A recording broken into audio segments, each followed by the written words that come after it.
All right. Thank you for coming to this week's weather briefing. We have Paul Mykolajtchuk, the current Vice President of Campus Weather Service and the previous head of forecasting, probably going to be talking some about hurricanes, I'm assuming.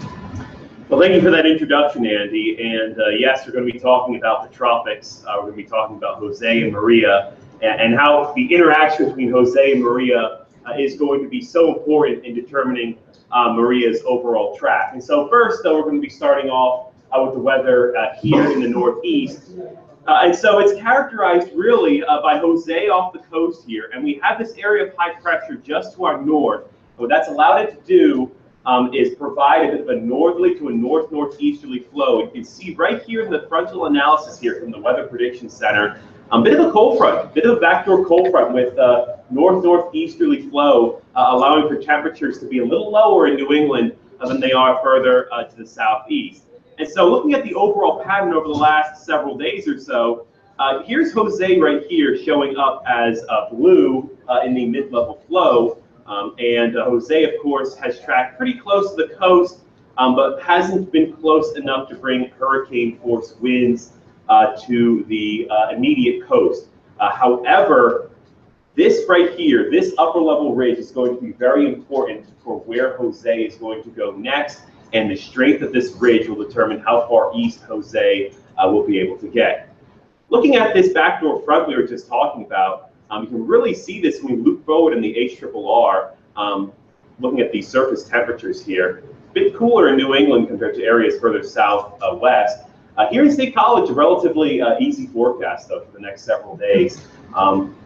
Ridge of high pressure overhead should lead to temperatures reaching the lower to middle 80s for the most part over the coming week or so. And so it's pretty cool, though. You can see the swirl of Jose here in the surface temperatures here in the HRRR. So here's the GFS forecast over the next several days here at State College. Again, nothing really too extreme. For anyone canning, this is somewhat important for New Jersey, how close Jose will get to the coast, because on Saturday it could be a little windy by the immediate coast as a result of this pressure gradient being a little tighter closer to New Jersey compared to areas further west. But really shouldn't be much of a problem, and canning should be really nice for the East PA, New Jersey, Central Pennsylvania region. So here's the Saturday forecast, just widespread 80s, no threat of precipitation whatsoever. The same can be said for Sunday, and the same can be said for Monday. The coast could probably see up lower 90s even. So this is a very warm pattern. We're talking about probably temperatures around 10 or so degrees, 10 to 15 degrees above average here in the Northeast. It's a very warm pattern that we're in, a total contrast from the first half of the month where we were dealing with temperatures about 10 to 15 degrees below average. So there's really nothing too much to be said about this weather pattern. Here's the total precip over the next several days here, just bone dry here in Pennsylvania. I'm really not expecting anything in the way of any meaningful weather here in State College. The same cannot be said, though, for the tropics. Here's Jose. Jose is currently a tropical storm. It is a 50-knot tropical storm, minimum central pressure 984. Jose is slowly weakening over the cool water just off the mid-Atlantic coast, and it will be continuing to weaken over the next several days. Jose doesn't move a lot either, and as we were talking about before, that's largely related to that mid-level ridge that's currently over us. That's expected to build ahead of Jose's path, and that's going to essentially stall Jose. And because Tropical Storm Jose is currently located in an environment where you don't have a lot in the way of sea surface temperature sustainability for hurricanes, you're going to be expecting Jose to weaken with time, and within 48 hours, Jose is expected to become a post-tropical storm. The impact should still largely remain the same for the coast, although it should slowly decrease with time. Still got some tropical storm warnings over New England, the far southeast New England. And as Jose doesn't really move too much, those conditions should remain largely the same over the next several days. The big story, though, in the tropics, though, has definitely been Hurricane Maria. And Maria went through Puerto Rico as a Category 4, 155-mile-per-hour storm. Minimum pressure was 917 at landfall. That makes it the strongest storm to hit the Puerto Rico region since 26 or 28. I believe it was 1928. There was another storm as well, a little later than that, but this was the strongest storm since 1928 to hit the Puerto Rico region. It was also, I believe, the first Category 5 landfall in Dominica. So this was an extremely poor scenario for Dominica. It was also an extremely poor scenario for Puerto Rico. Initial estimates from San Juan are that, unfortunately, San Juan could be without power for 4 to 6 months. So this, unfortunately, the infrastructure and energy grid at San Juan is extremely archaic. And when these kinds of storms impact that region, it only leads to bad impacts and significantly severe impacts, in this case, for San Juan. So here's a look at where exactly the tropical storm force winds are expected to go. Currently, they are located over the northeastern Dominican Republic here. Here's a look at the current wind field right here. So tropical storm force winds are currently over the Dominican Republic. There's a hurricane warning in effect. There's a hurricane warning also in effect for the, I believe, the Turks and Caicos as well, and a tropical storm watch a little bit further to the west. Notice that Maria is beginning to take a bit of a west-northwest to a northwesterly jog here over the last several days or so, and that is related to the mid-level steering pattern to the north of the storm, and we'll be taking a quick look at that right here on the, we'll take a look at the GFS ensembles, and we will zoom out to the North Atlantic here. So for the North Atlantic, we have Jose right here. So notice right here, we have this mid-level ridge that is actually building ahead of Jose. And as a result, because this mid-level ridge right here is building, that is leading to Jose stalling over, off the mid-Atlantic coast. And so that's leading to this being a very important factor for the track of Maria. If we look actually in the past here, if we look at a past model run going back, way back, let's say 12Z on Saturday. Here's what was really different about that pattern several days ago. Here's Jose, way out to sea here. And so there's nothing underneath this bridge. Again, this was a model run several days ago. And it goes to show you how much things can change. Look at this ridge right here. This ridge would have been so strong that Maria would have had no choice but to go into the eastern coast. However, with this recent trend with Jose getting trapped underneath the ridge, that is no longer the case. We're going to look at the 12Z GFS, which is actually coming out right now. And so there's Jose. The ridge right here is going to keep Jose in place, and Jose is going to steadily weaken over those cool sea surface temperatures. This kind of ridge extension right here would have been able to hook up with this ridge right here had Jose not been kind of the blocking barrier between those two ridges interacting with each other. And so you can really see that here. Jose is providing a bit of a bubble here, a bit of a hole in the bubble.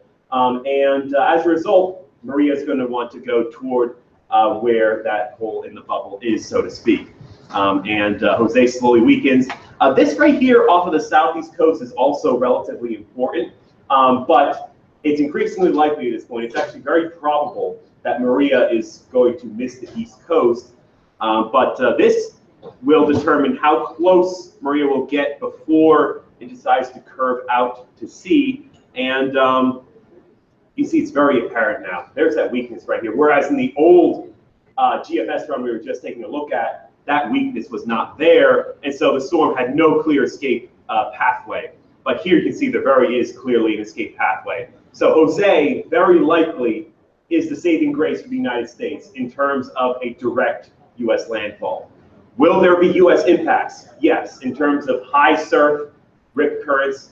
If it comes close enough, maybe you could be dealing with any kind of outer bands, but if you look at the most recent GFS run, this is very far out to sea. So we're not really too concerned about direct U.S. impacts anymore. In fact, Bermuda at this rate is going to have to start worrying about maybe potential direct impacts from Maria, as there's Bermuda right there. And if we take a look at the surface wind, tropical storm force winds getting close to Bermuda on the latest GFS run here. In fact, if we zoom in, to the western Atlantic here, here's Bermuda. Those greens are tropical storm force winds, and they're basically on top of Bermuda there. So any interest in Bermuda should likely monitor the progress of Maria as it continues to progress off to the northeast. Again, we can take a look at this pattern as well. The ensembles are also showing this. Here's the GFS ensembles. This, we'll take a look at the 6Z run since the 12Z is still coming out. So the 6Z shows that same general pattern. This upper level trough right here is going to tug Maria a little bit to the northwest after an initial northeast turn. There's the tug northwest there, but eventually it should head out to sea and should not be a problem to anyone in the U.S. mainland. Again, Bermuda, it's looking with these recent east shifts, Bermuda might have to start watching the progress of Maria as it's getting closer to the island than might be wanted. So we'll definitely have to keep an eye there. Again, same picture of the Euro ensemble. The Euro ensemble shows Jose stalling off the coast. The ridge, you can see right here, there's that weakness left because of Jose. And had Jose not been there, these two ridges would have easily been able to link up and produce a bit of a blocking wall, so to speak, for Maria. But it does appear as if Maria will be going out to sea. And another visualization of this, here's the European ensemble spaghettis from a website called weathernerds.org. And you can see it is possible still for this to directly impact the U.S. Possible. Is it likely? Not likely. But certainly within the range of ensemble spread, and there's Bermuda right here, in case it's hard to tell, right there is Bermuda. So kind of taking a similar track to Hurricane Gert actually earlier this year. Gert traveled between Bermuda and the United States, relatively harmless as it didn't impact any land. Unfortunately, in this case, Maria did make a direct impact on Dominica and Puerto Rico, and is currently impacting Dominican Republic and much of the Bahamas, including the Turks and Caicos. So Maria does appear as if it is increasingly likely that it will be going out to sea.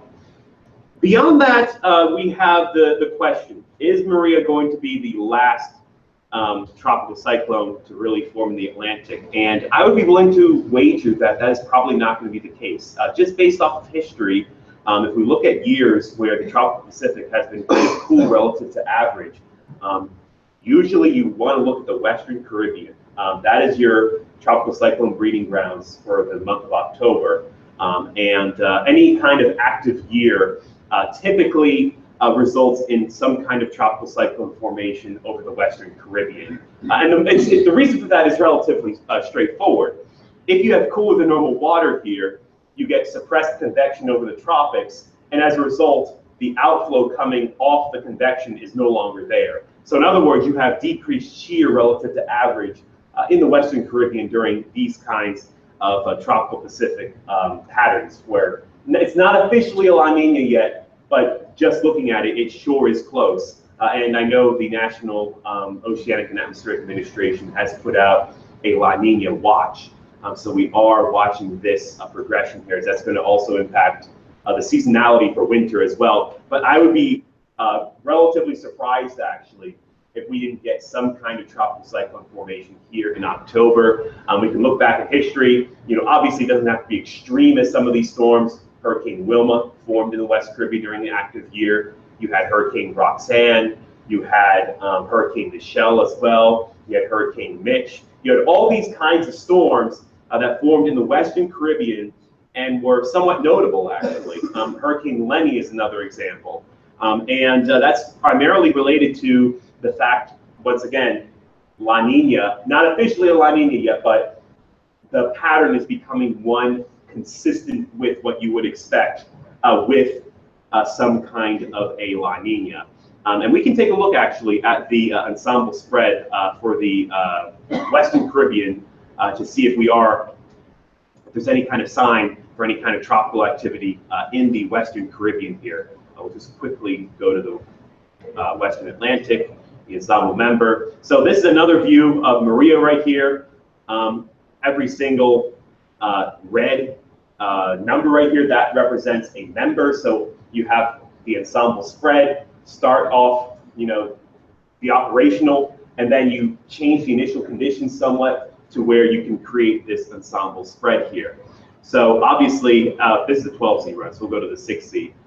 The ensemble spread is pretty consistent that this stays offshore, and we're mostly interested here. We're obviously going to get pretty far out, but just to see if there's any kind of signal in the Western Caribbean here.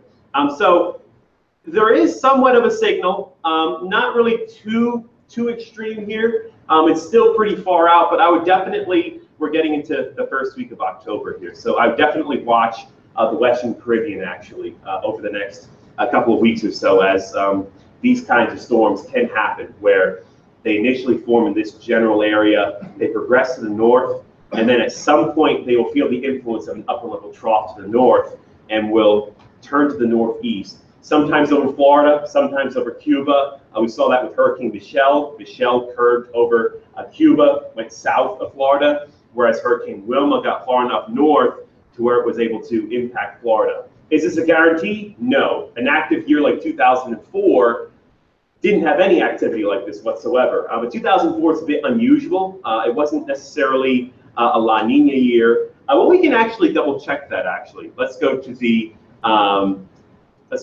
Climate Prediction Center El Nino history here, and we'll take a look actually. I'm not 100% sure if 2004 was a La Nina or not.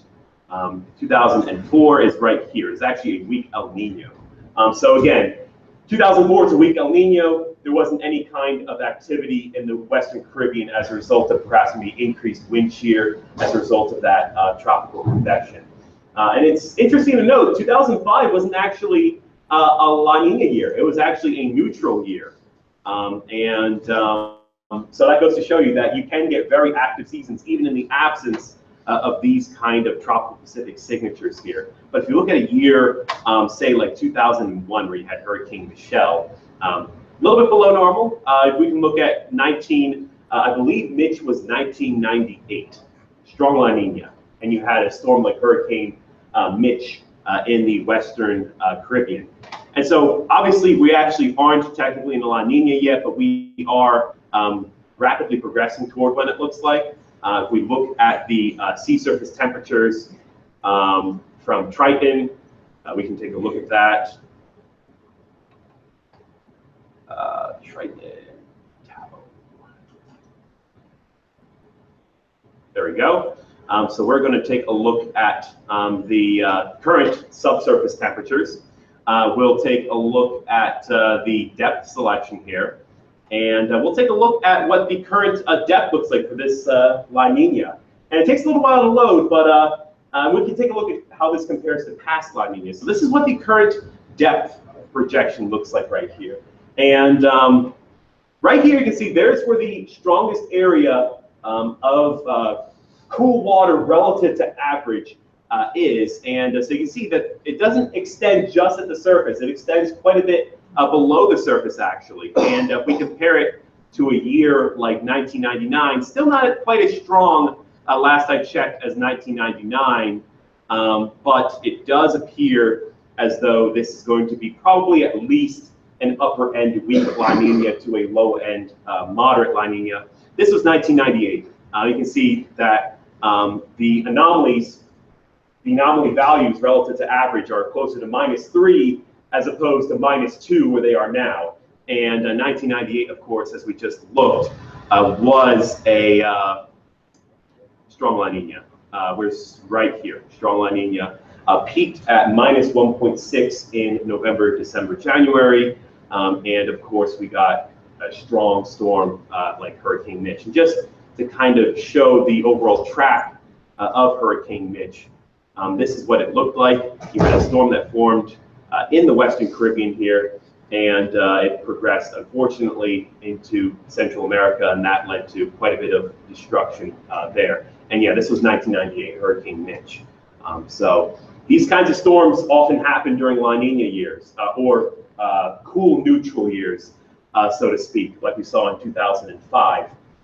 But it does appear as though Maria will be going out to sea, but we might not be done with the tropics quite yet. Have to watch the Western Caribbean, because something could form down the road, and it could be quite strong if we're to believe history. Doesn't mean it's guaranteed to happen, but we have to watch the Western Caribbean over the next few weeks to see if something does happen, and if it does form, obviously we have to make sure we know where it's going. And with that, I'd be happy to take your questions.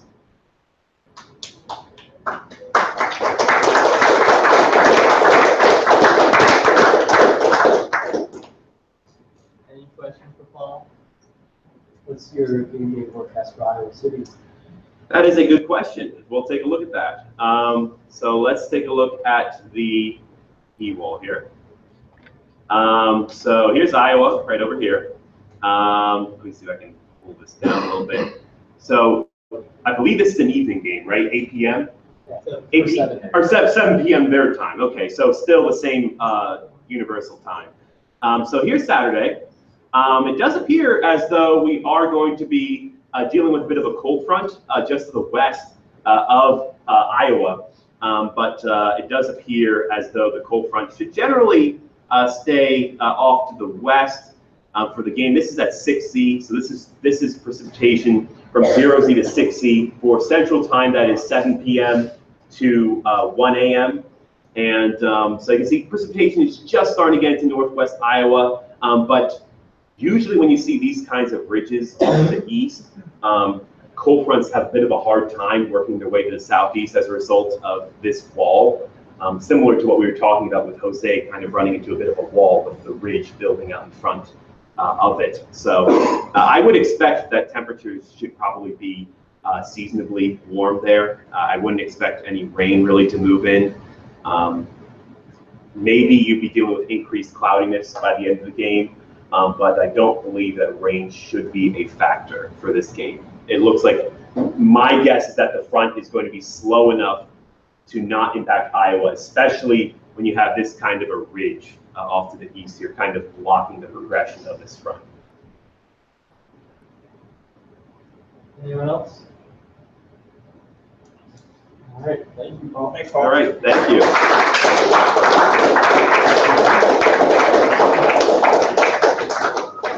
And now next week will be Dr. John Heath. Ooh.